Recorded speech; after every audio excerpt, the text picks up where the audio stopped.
Berita utama hari ini adalah soal Novel Baswedan yang menyebut ada dugaan jenderal polisi terlibat kasus teror kepadanya.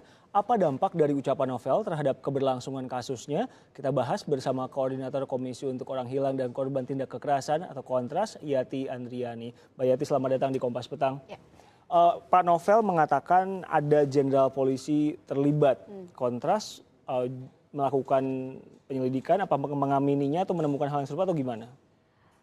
Pertama harus saya sampaikan bahwa apa yang disampaikan oleh Mas Novel itu bukan satu serangan yang ditujukan kepada institusi kepolisian. Yang kedua, posisi Mas Novel sebagai korban dalam kasus ini ketika kasusnya sudah 2 bulan tidak ada tindak lanjut, maka sangat dimungkinkan dia juga bisa memberikan petunjuk-petunjuk yang terkait dengan kasusnya. Dan kami melihatnya sebetulnya apa yang disampaikan Mas Novel terkait dengan keterlibatan seorang jenderal itu harus jadi satu informasi yang bisa ditindaklanjuti oleh pihak penyidik atau kepolisian ketimbang harus berpolemik apakah kenapa ini dilempar ke media, kenapa ini dilempar ke publik begitu. Saya akan kutip dulu pernyataan dari Novel Baswedan kepada jurnalis Time Jonathan Emmon di rumah sakit di Singapura pada 10 Juni lalu. Novel mengatakan, saya menerima informasi bahwa seorang jenderal polisi terlibat. Awalnya saya bilang informasi itu salah. Tapi sekarang sudah 2 bulan dan kasus ini belum juga terselesaikan. Lalu saya katakan kepada orang yang memberikan informasi itu, saya rasa informasi itu benar. Anda tahu atau familiar dengan informasi ini? Begini, kalau kita coba membongkar kasus ini kan sebetulnya bisa melalui 2 pendekatan. Pendekatan pertama tentu saja pendekatan induktif. Jadi kita bisa melihat siapa mencari eksekutornya siapa di lapangan, aktor-aktor di lapangan siapa. Tetapi kalau kita mau lihat deduktif, secara lebih umum kita harus membongkar motif, kita harus membongkar aktor di balik penyerangan ini. Nah, kalau melihat motif dan aktor di balik penyerangan ini, tentu saja dia harus dibuka secara spesifik siapa-siapa atau institusi mana atau pihak mana yang merasa selama ini dirugikan oleh Novel Baswedan. Iya, nah kalau kita lihat sepak terjangnya Mas Novel, dia cukup aktif membongkar korupsi, termasuk korupsi yang terjadi di internal tubuh kepolisian. Nah, sehingga seharusnya kalau melihat sistematika ini, harusnya petunjuk ini bisa dicari, petunjuk-petunjuk yang lebih dalam. Apakah memungkinkan pihak-pihak di kepolisian misalkan yang pernah bersinggungan dengan Novel Baswedan, kemudian punya upaya-upaya atau niat-niat buruk untuk mencelakakan Novel. Dan itu kan sangat mungkin terjadi, segala kemungkinan bisa terjadi. Sehingga menurut kami yang penting adalah apapun informasi yang keluar dari Mas Novel sebagai korban itu harus ditindaklanjuti. Kalau menurut kepolisian sebaiknya dimasukkan dalam berita acara penyidikan. Nah, itu kami serahkan kepada pihak kepolisian sebagai penyidik. Mereka punya prosedur, mereka punya mekanisme, silahkan kalau mau dilakukan. Tapi yang kami tidak harapkan, jangan ini jadi polemik, kenapa dibuat ke publik, kenapa disampaikan ke media. Yang penting adalah kepolisian fokus saja, karena sudah 2 bulan tidak ada perkembangan apapun. 2 orang sudah ditangkap dan dilepaskan lagi. Ya, 3 orang sudah ditangkap dan dilepaskan lagi, tanpa ada satu penjelasan-penjelasan yang memadai. Misalkan kami di kelompok masyarakat sipil yang fokus pada isu atau advokasi kasus ini menemukan beberapa kejanggalan sebetulnya. Misalkan sampai sekarang polisi belum menjelaskan sidik jari ini punya siapa, karena banyak sekali fakta-fakta atau bukti-bukti yang tertinggal di lapangan, cangkir yang dilemparkan. Kenapa kepolisian menyatakan belum menemukan sidik jari, padahal cangkir itu dilemparkan dengan sangat sistematis langsung mengarah kepada mata Novel, dan cangkir itu cukup besar. Kemudian sudah sejauh mana CCTV semua yang ada dalam rekaman-rekaman CCTV, termasuk seseorang yang datang ke rumah Novel menanyakan gamis laki-laki yang sama sekali tidak pernah dijual oleh Mbak Emil sebagai istrinya Mas Novel. Sejauh mana sudah kepolisian membongkar siapa orang ini sebetulnya? Kita paham kepolisian cukup punya kemampuan gitu. Nah, kami khawatir jangan-jangan ini bukan soal kemampuan kepolisian, tetapi memang ada upaya-upaya tertentu di dalam kepolisian untuk memblok kasus ini menjadi mengambang. Itu yang kami khawatirkan.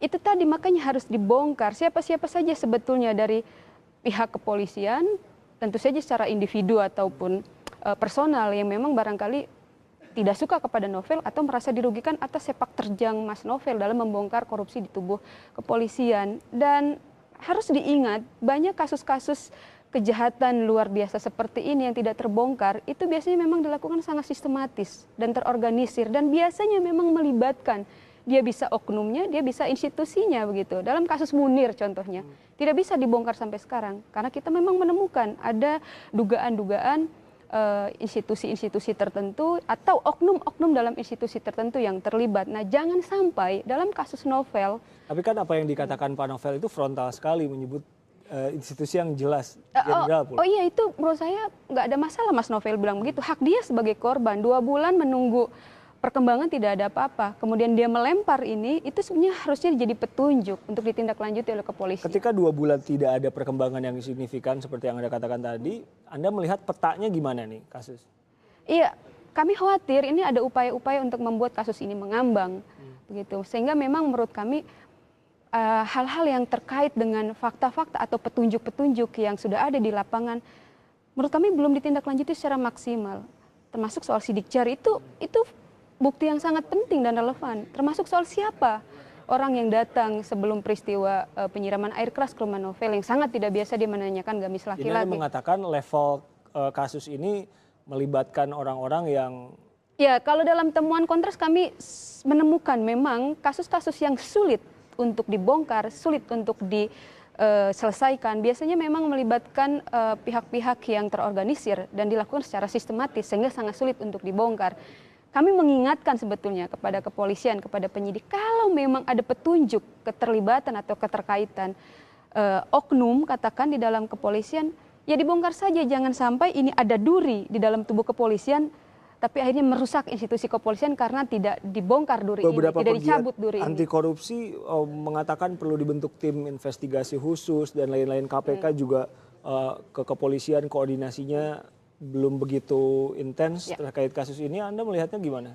Nah, sejak awal peristiwa ini kami sudah mengusulkan harus ada satu tim independen atau tim gabungan ya yang bisa bekerja secara independen, netral, dan maksimal, karena kalau hanya diserahkan kepada kepolisian, kami khawatir di sana ada konflik kepentingan, karena kita tahu novel beberapa kali bersinggungan dengan kepolisian. Terakhir dia dikriminalisasi karena kasus di Bengkulu ketika dia menjabat sebagai anggota kepolisian.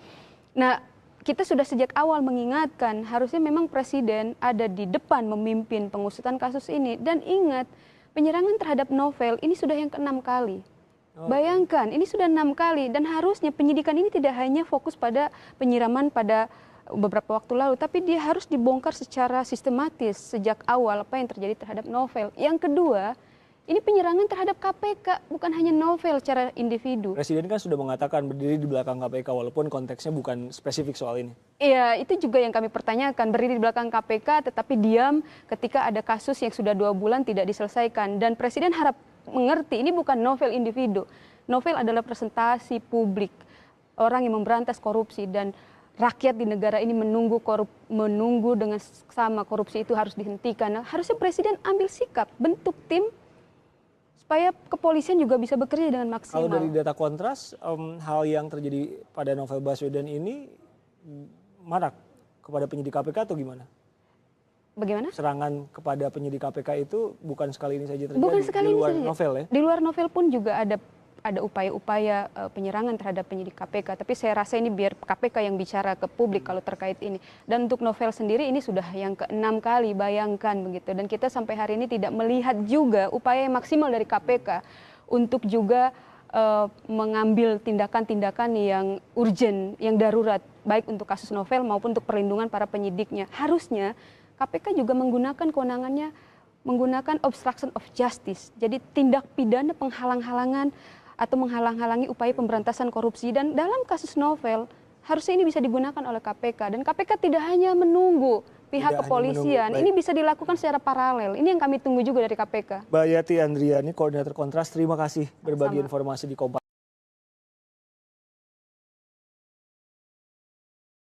Penyiraman air keras terhadap Novel Baswedan menjadi sorotan media internasional. Dalam wawancara dengan media internasional Time, penyidik senior KPK itu mencurigai ada keterlibatan jenderal polisi dalam penyerangannya. Wawancara oleh Time dilakukan pada 10 Juni lalu. Time mewawancarai Novel dari ruang perawatannya di Singapura. Novel pun buka-bukaan terkait dengan teror yang menimpanya itu. Novel mengaku mendapatkan informasi adanya keterlibatan seorang jenderal polisi. Awalnya Novel tidak percaya atas informasi itu, namun karena penyelidikan kasusnya sudah berjalan 2 bulan dan tanpa hasil, Novel merasa percaya atas informasi itu. Novel diserang pada 11 April 2017 seusai menunaikan sholat subuh di masjid dekat kediamannya di Jakarta Utara. Setelah itu polisi terus mencari pelaku teror, namun hingga 2 bulan kasus ini bergulir, tidak ada satupun terduga pelaku yang dijerat pidana.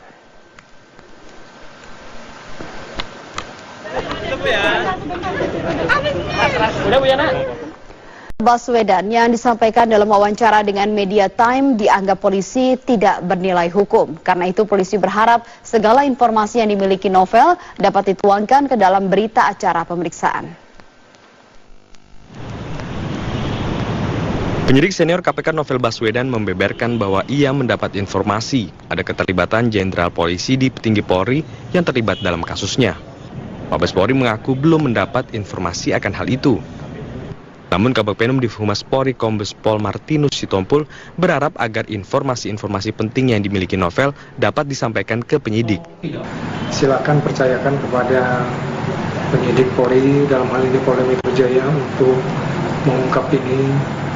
Kalau penyidik KPK, kita pahami bahwa sebagai seorang penyidik tindak pidana korupsi, tentu berbeda dalam hal penanganan kejahatan jalanan, sehingga kita ingin menyampaikan kalau ada informasi-informasi silakan diberikan kepada pihak kepolisian yang akan menindaklanjutinya nanti. Sementara Komisi Pemberantasan Korupsi enggan berkomentar mengenai informasi Novel yang disampaikan kepada Time. KPK masih berharap Polri mampu menuntaskan kasus teror ini. Ya itu lebih baik kan, makanya saya pengen ketemu nanti ketemunya selain Polda juga misalkan ada Pak Kapolri gitu ya, kalau lebih baik. Mau desak untuk bikin tim?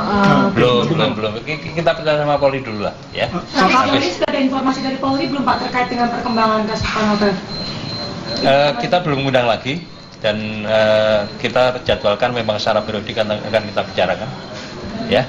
Pak, benar kedua ada informasi polisi berbintang gitu Pak di balik kasus penyiraman Pak Novel ini? Ya saya nggak boleh membicarakan yang tidak jelas sekali fakta dan datanya ya. Sudah 2 bulan penyelidikan teror penyiraman air keras terhadap Novel berjalan, namun hasilnya masih gelap. Kepolisian bahkan telah menggandeng Komisi Pemberantasan Korupsi untuk bersama-sama mengusut kasus ini. Hasil pengusutan awalnya mengarah pada 4 orang terduga pelaku. Sayangnya keempat terduga pelaku dilepaskan karena tak ada bukti yang menguatkan mereka terlibat. Komnas HAM akhirnya turun tangan dengan membuka investigasi kasus tersebut. Harapan baru pun berada di pundak lembaga ini. Tim Liputan, Metro TV.